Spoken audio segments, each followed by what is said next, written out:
Dalam persidangan, Baradae menjelaskan bahwa saat kejadian di Duren 3 tanggal 8 Juli, dia berada dalam kondisi tertekan, bahkan takut ketika dia diperintahkan oleh FS untuk menembak Joshua. Baradae juga sampaikan dalam sidang bahwa pikirannya kacau. Kalau dia tidak tembak Joshua, dia takut dia yang ditembak oleh FS. Karena dia tahu FS sangat marah, punya pistol, dan perintahkan dia untuk menembak Joshua. Jadi ada kondisi kebatinan yang membuat dia merasa takut. Pertanyaan kami, bagaimana analisis psikologi terhadap kejiwaan Baradae pada detik-detik sebelum terjadinya penembakan yang dilakukan terhadap Joshua?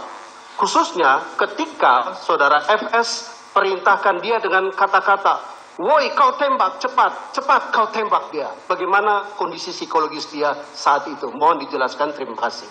Ya, kondisi psikologisnya pada saat itu diakui memang dalam keadaan ketakutan oleh saudara Richard Eliezer. Nah, di dalam situasi ketakutan itu ada satu kondisi emosi yang memuncak.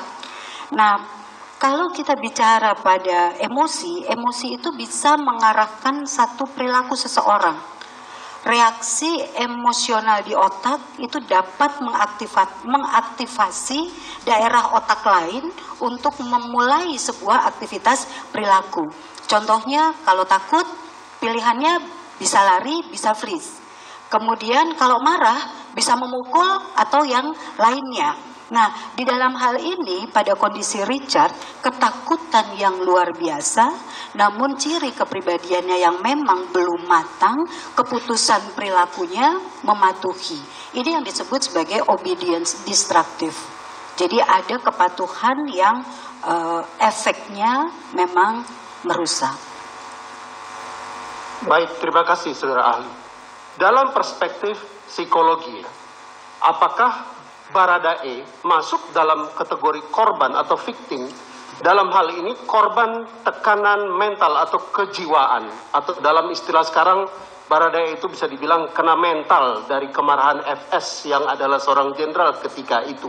Kemarin ahli kriminologi menjelaskan bahwa Baradae masuk dalam kategori korban atau victim. Bagaimana menurut perspektif psikologi?